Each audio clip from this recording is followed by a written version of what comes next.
The Joe Rogan Experience. Yeah, man, that is interesting about scientists, right? They're just concentrating on the task at hand. Yeah. I mean, that was like one of the big concerns about the Manhattan Project, right? Yeah. This is the task. The task is how do you figure out how to do it. So they figure out how to do it, not the eventual consequences. So when Robert Oppenheimer, who was the lead of the Manhattan Project, when that first bomb went off, I mean, he has his famous quote. The Bhagavad Gita. Yeah, exactly. I mean, the English common translation was, "Holy shit, what have we done?" And this science is real, but it's not going to be. It's not one person doing it. I mean, that's the whole. Like, science has been diffused, at least with nuclear power. It was a relatively small number of people, and it was one or two states that could do it. Now with precision gene editing, I mean, you get the Nobel Prize for figuring out how to do. You will get the Nobel Prize for figuring out how to do CRISPR gene edits. But to apply it once the formula already exists, you get like an A- in your high school biology class. So this technology is out there. It's cheap. It's accessible. Did you go to that 2045 conference in Manhattan a couple of years back? No. Do you know about all that 2045? That's part of the thing with these transhumanist folks. Right. They believe that with their own calculations of the exponential increase of technology, that somewhere around 2045. There's a singularity. Yeah. At the very least, we're going to reach this point where you're going to be able to either download consciousness or have some sort of an artificially intelligent sentient being that's hanging out with you. Yeah, so I'm involved. I'm on faculty for one of the programs of Singularity University called Exponential Medicine. And so we're thinking a lot about that. I actually had an editorial in the New York Times a few weeks ago imagining a visit to a fertility clinic in the year 2045.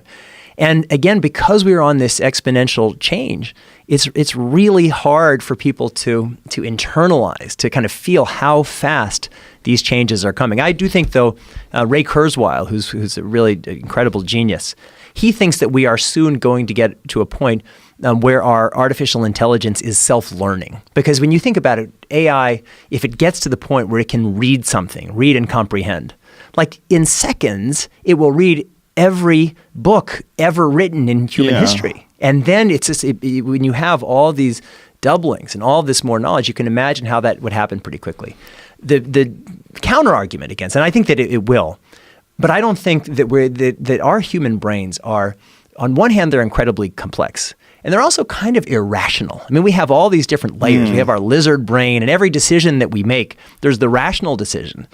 But then there's all the other stuff that our brains, that doesn't even rise to the level of our awareness, that our brains are processing.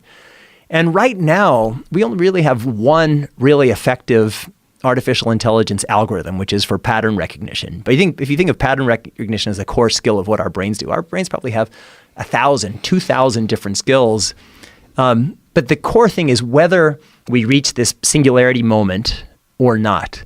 These technologies are going to become incredibly more powerful. They're going to become increasingly integrated into our lives and into our beings and part of our evolutionary process. There's no longer, we just have our biological evolution and our technological evolution, and those are separate things. They're connected.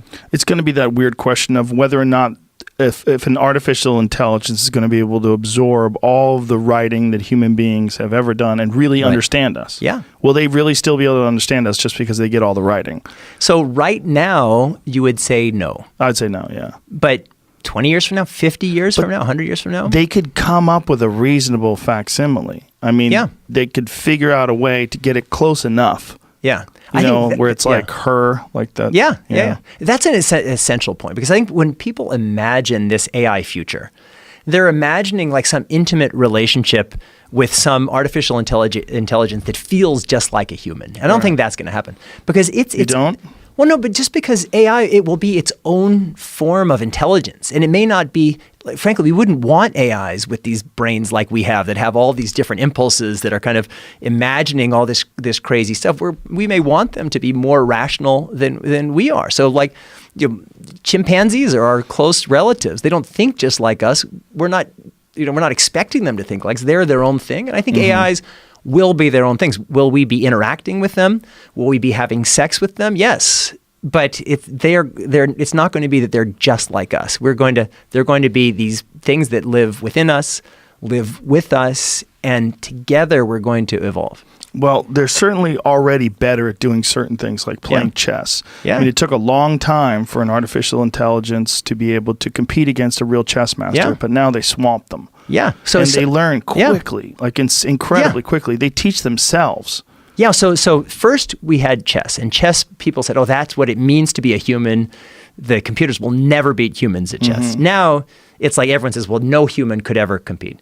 And then they said, well, there's this Chinese game of Go, which kind of, when people here look at it, it looks kind of like checkers, but it's actually way more sophisticated, way more complicated than chess. I heard that there are more moves in Go, more potential moves than there are stars in the universe. Yes. So then they had AlphaGo, that this company DeepMind, which was later acquired by Google, they built this algorithm that in 2016 defeated the world champions of Go. And people thought we were decades away.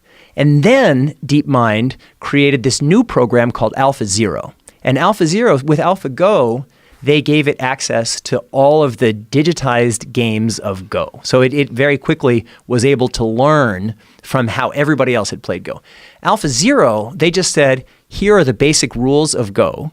And they let AlphaGo just play against itself with no other experience other than here are the rules and play against. And in 4 days, AlphaZero destroyed AlphaGo. And then AlphaZero destroyed the world champions of chess and destroyed every other computer program that had ever played chess. And this, again, those computer programs had internalized all the chess games of grandmasters. AlphaZero had not internalized any. It just played against itself for a few days. And then shogi, which is a Japanese traditional game, kind of like chess, it destroyed the grandmasters of that. So that's what I'm saying is that the world is changing. It's changing so much faster than we anticipate. And we have to be as ready for that as we can. I think we need to come to grips with the fact that we're way stupider than we think we are.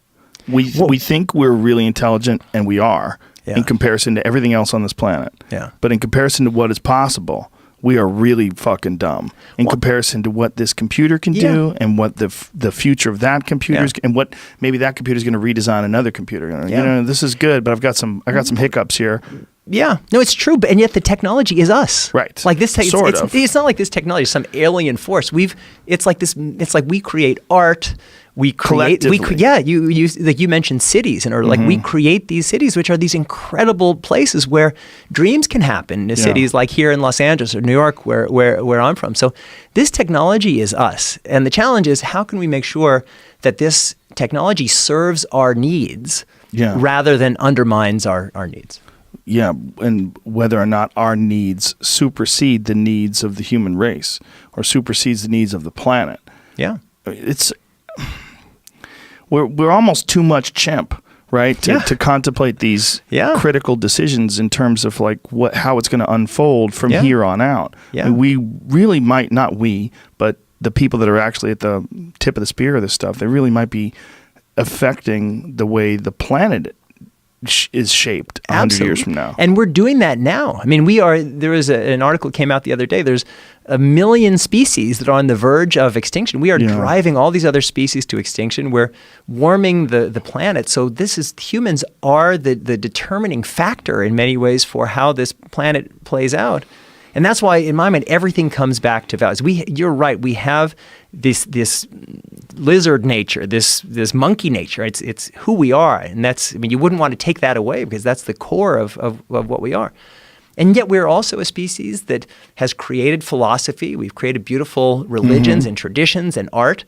And the question is, which version of us is going to lead us into the future? If it's this, tribal primate with these urges, that's really frightening. If we can say, we've done better and worse in history, and we had this terrible Second World War, and yet at the end of the Second World War, with American leadership, the world came together. We established a United Nations. We established these concepts of human rights, like you can't just kill everybody in your own country and say, hey, it's just my business. So we have this capability, but it's always a struggle. I mean, these forces are always at war with each other in many ways. It's just too much to think about. Yeah, but we have to. I know, we do have to. And one of the things that's always been amusing to me is that we seem to have this insatiable desire to improve things. Yeah. And I've always wondered why. Like, but is that maybe because this is what human beings are here for? Yeah. It's what we do. Yeah. It's who we are. Right. Yeah. But is this a product of just us being intelligent, trying to survive against nature and predators and weather and all the different issues that we came up, that we evolved growing up and dealing with? Right. And then now we just want things to be better. We just want things to be more convenient, faster, but more data.